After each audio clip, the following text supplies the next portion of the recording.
friend of mine, Mr. Steve Lillis, and God has gifted him, plus with a lot of talent and work on his part. He is one of the best pool players you will ever meet. And I'm going to let you share his story of what God's done in his life. So this is Mr. Steve. Counselors, I want you to pay close attention to your campers and keep them quiet, please. Okay, thank you, Director Bonnie. And it's such an honor to be here. And hello, Solid Rock Day Camp. Hello. Now, yeah, hi. And you know, I used to live in this house back here 25 years ago. Can everybody hear me? Can you hear me without this? Yeah. Okay, it's okay. So, probably about 25 years ago, I lived in the house here, and I helped to work around here and fix everything up, and I was part of the team here. So it's an honor to come back here. And yes, Bonnie was here at that time. I worked with her. And my daughters also came here to Solid Rock Day Camp. They're grown up now. They have children and have grandchildren. So I'm going to tell a story today about my family, and especially about my children. So if you listen very carefully, I'm sure you're going to pick up a message about my family which might apply to you as well. So I'm going to introduce you to my first daughter, and her name is Amanda. And Amanda, I have a one ball here, and this is going to be Amanda. You've got to use your imagination. It's going to be illustrated messages. And Amanda, you know, it took a long time for her to come out of her mommy's tummy. She didn't want to come out. Now, maybe some of you are like that. You were like that when you were born. You didn't come out right away. And, you know, to this day, she's very slow in making decisions. How many of you are slow in making decisions? It takes you a long time to figure out that you want to make up your mind, right? Some of us are like that. That's not always a bad thing, because maybe you'll be a little more careful. Okay, so my daughter Sarah, well, my daughter Amanda, she's still to this day very slow in making decisions. As a matter of fact, she just had a baby a year ago, and she waited 13 years of marriage before she had her first baby. And I'll introduce you to my second daughter in a minute. But this is to my daughter Amanda, the slow way to rack the balls. The slow way to rack the balls. The slow way to rack the balls. Did you see that? Now, we're going to rack the balls quicker now in honor of my second daughter. And my second daughter's name is Sarah. Do you have any Sarahs out there? Oh, we got some Sarahs. Okay. All right. And I want you to imagine now that this black 8 ball is my daughter Sarah. And watch this. This is called the quick way to rack the balls, because Sarah came out very quick out of her mommy's tummy. She came out like, whoo, we didn't even make it to the hospital. And we had the baby at home. And to this day, Sarah, she makes decisions very quickly. She was the first one to get married, even though she's the younger daughter. She was the first one to have kids. She was the first one to have a house. She was first in everything, even though she's younger than her sister Amanda. So how many of you are quick in making decisions? Okay. Well, we have a lot of you that are very quick in making decisions, and this is for you, the quick way to rack the ball, and for my daughter Sarah, and it looks like this. And by the way, if you're quick in making decisions, that's not a bad thing either, because sometimes it's good to make up your mind, but sometimes you can make a decision a little bit too quick, and you could get in trouble. So be careful, you quick ones. You know, sometimes you might need to slow down a little bit. So here we go, the quick way to rack the balls. Now watch that black 8 ball. Just like that. Okay. Now, I want to introduce you to my first 2 grandchildren. Okay, one's name is Jaden, the other's name is Ella. Do we have any Jadens here? Okay? And by the way, this is on camera, but they can't see you, so you can raise your hands. But we have 240 campers here. Isn't that wonderful? Give yourselves a hand. I want you to give yourselves a big hand. Come on. Okay, 240 campers. That's a great number. And so here's my Jaden and Ella, and I'm going to place them right there like that. And you know, Jaden and Ella, they're very close in age, and Jaden and Ella, they love to play together, and they love to stay close to each other. And you know, it's hard to separate them. And so you get the idea. There they are, Jaden and Ella, Jaden and Ella, Jaden and Ella, Jaden and Ella. Okay, we're going to set Jaden and Ella up right here, and we're going to introduce to you Sarah and her husband. Okay, Sarah and her husband. And here we are, right here. 1, 2. And there's Jaden and Ella, and there's Sarah and her husband. And we're going to honor this family of 4. Now remember, Sarah makes decisions what? Fast, okay? And she was the first one to have grandchildren. And sometimes, you know, she got in a little problem because sometimes you can buy a house a little bit too quick. Maybe buy cars a little bit too quick and maybe get in debt. You know, you can't spend money that you don't have, right? So, and by the way, it's going to end if there's a happy ending. So we all have ups and downs. So this is not Sarah, just because Sarah's quick doesn't mean there isn't a happy ending, because God works all things together for good. And we'll talk about that more in a minute. So watch this. Here they are, the 4 of them, okay?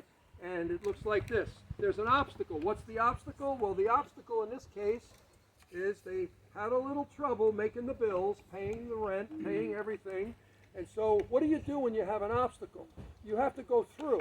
And maybe today you have an obstacle. Don't give up. Maybe you have a challenge. Maybe you got a little problem, but you got to go through, just like that. Okay, now I'm going to introduce you to my other daughter again, Amanda, and bring her out. And here's Amanda and her husband right here. So we got Sarah and her husband. We got Jaden and Ella. We got Amanda and her husband. So now we've got 6. My family's growing, isn't it? It's getting bigger. Now there's 6 of them. And this shot here is in honor of my family, all 6 of them. And by the way, I'm going to introduce you to my wife, Camille. Okay, and I'm going to bring her out, and I'm going to add her and I to this. So I'm going to take this ball, put it here again, and I'm going to put my wife Camille there, and I'm going to put me over here. And you know, we were separated for a while, my wife and I, okay? We weren't living together. We had some problems too. So Sarah wasn't the only one with problems. Me and my wife had problems, and I don't know who's here. Maybe you come from a broken home. I don't know if your parents are together. I know there's people here that I did not grow up with my daughter, okay? I was not able to raise them because we were separated, okay? But I'm going to tell you how God brought us back together. If you follow the story, they're going to bring us back together. God's going to bring us back together. But here we are. There's 8 of us. Watch this. And we had some difficulties. We had some problems, some obstacles. And again, when you have a challenge, what do? Go through. Don't give up. Right? You got to go through. You can't give up. And so watch this. We're going to go through. And here's my family once again. All 8 of us. And it looks like this. Okay, family, are you ready? Yes.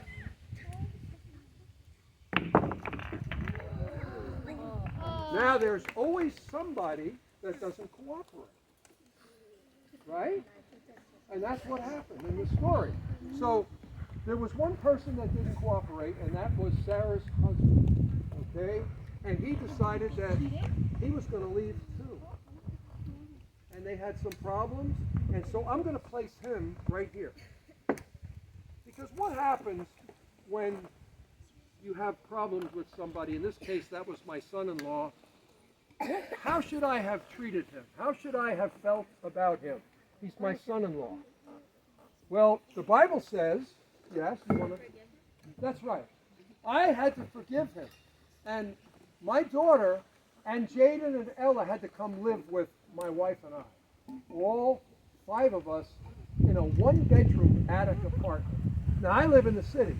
I live down by Patterson, and we have a 3rd-floor attic apartment with only 1 bedroom. And so we all 5 of us had to cram in there. But you know, God has a sense of humor, because I wasn't able to grow up with my 2 daughters, but now I've got 1 of my daughters and 2 grandchildren living in my house. And God whispered in my ear one day and said, isn't that wonderful? Now you can be a husband, because my wife came back, a father, because my daughter Sarah's there, and a grandfather, all at the same time. I thought, wow, God is really blessing me with having this situation that I get to be with my daughter and my grandchildren in my house, even though it's a difficult situation. So some of you might be going through something difficult right now. God is working. You don't know how it's going to end up, so don't get discouraged. Keep going through. So let me show you what my 1-bedroom attic apartment looks like in the city near Patterson where I live. And if you know anything about an attic apartment, it's got a roof that's shaped like that, right? And if you walk one side of the room, you'll hit your head. And if you walk the other side of the room, you'll hit your head on the other side. So you got to be careful when you live in an attic apartment. So here we are. We're going to make the roof. The attic roof looks like, you see it? There it is. There's the roof. Okay? And this is the attic apartment. And in this attic apartment, the 5 of us, here we are, the 5 of us, my wife and I, little Ella, little Jaden, and my daughter Sarah. And so here's, who is this? He left, right? He left, and he was no longer, that's Sarah's husband, but I chose to forgive him. And I chose to wait for him. And so here it is right here. I'm going to, watch this, we're going to make all 5 of these balls, and we're going to come around, and I'm just going to wait. I'm going to wait for him to come back. So here we are in the 1-bedroom attic apartment, and it looks like this.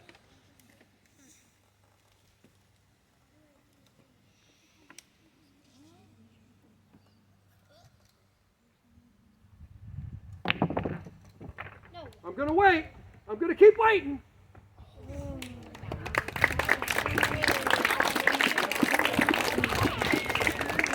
Now you might ask, did he come back? Did everything work out? Nope, not yet. We waited and waited, but he didn't come back. And so my daughter decided that it was time to move on with her life. And so she found somebody else. Okay, now that's not always the best choice, but when you hear the rest of the story, God was working even through this difficult situation. And here's what happened. They moved out of my house, okay, and she went to live with her new boyfriend. And we were not able to see the children for quite a while. And I was wondering, uh-oh, I hope they're going to be all right. I hope everything's going to work out. God, what are you doing? What are you doing? Now, you know, when they were living in my house, they went to church, they went to Sunday school, and we always prayed, and we served Jesus. You know, I heard the song that you sang about being a Christian. Yeah, I told my daughter, as long as you're living in my house, we're going to be Christians. We're going to live for Jesus. But she didn't want to do that at the moment. She decided she'd go her own way, and that sometimes brings some challenges or problems. So what happened 6 months later is there was an accident. Now see, God can use an accident or something that seemingly is so horrible. He could use it to turn it into something beautiful. And in this case, he did. Now watch this. And here's the story. I'm going to remember Jaden and Ella, my grandchildren. they went to a pumpkin farm. They went to a pumpkin farm to during Halloween to find some pumpkins and have some fun in the corn patch, and you know how that is, all those kinds of things out in the country. And what happened is that there was an accident. There was an accident, and I'm going to recreate the accident and tell you what happened. Now, I want you to imagine that this black 8-ball right here is Ella. Ella is now 2.5 years old. She's a pretty little girl, blonde hair, blue eyes. She was born in my house. When my daughter came and moved in with me, she was 8 months pregnant. So she was born in our house. So she was like my daughter because, remember, her father never came back, right? So I was the father of Ella. And now I hadn't seen Ella for quite a while. And here's the pumpkin farm, and I was not at the pumpkin farm. And here's what happened. There was 2 shuttle buses. They were taking the people into the pumpkin farm by shuttle bus. And my daughter Sarah, she made a decision to go in between 2 shuttle buses, to walk in between them. And when she went to walk in between them, something happened in the shuttle bus that flipped it into reverse. This is why you have to be so careful around vehicles. When we came in here, we pulled this trailer in, we were very careful. We went very slow. Cars and trucks are very dangerous. And so what ended up happening is it flipped into reverse, and the 2 vehicles slammed together, and my daughter's legs got crushed, Sarah. And little Ella died. She died, right? Immediately. She went to be with Jesus immediately. Now, I'm going to show you the accident on the pool balls, and then I'm going to tell you what God did, because the story's not over. It sounds horrible, because accidents are horrible, and maybe somebody here has had accidents in there. Maybe someday you'll experience something. Hopefully you'll never have anything like this. But watch this. Here's little Ella, and what's going to happen is there's going to be a crash, and when the crash happens, you know, she's going to disappear. Ella's the black 8-ball. She's going to meet you. Here's Jesus standing waiting for Ella. I believe she's with Jesus right now. I believe she's watching right now. I believe that with all my heart. That this story about Ella has been told many times to help people to get over difficult situations. So here's Ella. She's going to meet Jesus and enter into heaven, and everything else is going to be a mess that's left behind. And that's what happens in accidents, right? There's a mess, and then you got to figure out what you're going to do after that. Now watch the black 8-ball. The black 8-ball is going to disappear, and that's Ella, and she's going to be with Jesus right there. Here's heaven, and Jesus is waiting for her. Okay, everybody watch that black 8-ball.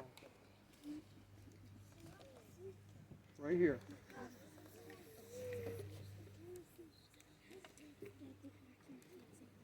Keep your eye on the black 8-ball. That's Ella. Whoops. That's a mistake. That's the nobody's perfect shot, you know. It's not important, is it? The story's more important than the shot, isn't it? So let me finish the story, okay? Because, listen, I'm not perfect. I don't make everything. I might be a great pool player, but guess what? Nobody's perfect. Nobody makes everything. Nobody, and whatever you do in life, you're not going to make everything and do everything. And I don't even want to touch that shot. I'm going to leave it alone because I believe God wanted that on the table so I could give you that message about not being perfect. I didn't plan it, but God did. And so here's the choices I had. And by the way, my daughter was on the operating table in Morristown Hospital, and she called me at 11 o'clock on Sunday night. She called me at 11 o'clock and said to the doctors, I have to call my daddy before you operate on me. Remember, her legs were crushed. She was fighting for her life. And so she called me from the operating table, and she said, Daddy, they're going to operate on me, and the doctors think I might walk again in 6 months. I said, what? What's going on? Now remember, I haven't seen them for 6 months. And they had moved out. And so she said, Daddy, I have to tell you one thing before the doctors operate on it. She said, what? Ella's gone. I said, what? Ella's gone? You mean dead? She says, yes, Daddy. I can't go through with this surgery until I tell you that. Well, right then and there, 4 things came into my mind. 4 things that I had to choose. And remember we talked in the beginning about slow choices and quick choices? Well, I had to make a quick choice of how I was going to react when I heard this news. And let me tell you the 4 choices. I'm going to take that same black 8-ball and I'm going to place it right here. And I want you to imagine that on this pool table there are 4 choices. Choice number 1, choice number 2, choice number 3, and choice number 4. There was 3 different people I could get mad at, or 3 different persons. Who do you think the first one might have been that I could have gotten mad at? Yes, go ahead. Go ahead. Who? I heard, what did you say? Yeah, but who could I have gotten mad at when Ella, go ahead. God! That was the first thing that's exactly right. The first thing that came to my mind was, how could you do this, God? You know, God is in control of everything, you know. He's in control. We're not in control, He is. See this beautiful world that He made? He's in control of it. Yes, there's a lot of bad things that happen, but He can stop it if He wants to. Now you might say, well, why didn't He stop this accident?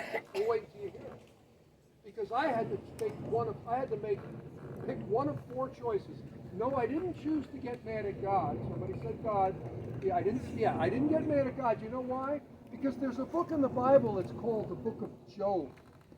And Job said he lost 9 children. 9! I only lost 1. He lost 9. And Job said, the Lord gives and the Lord takes away. Blessed be the name of the Lord. So I knew that story, so I said, I can't get angry at God. Who else could I have gotten angry at? Second choice. Yeah, go ahead. The bus driver? Yes, I could have gotten mad at somebody, in this case the bus driver.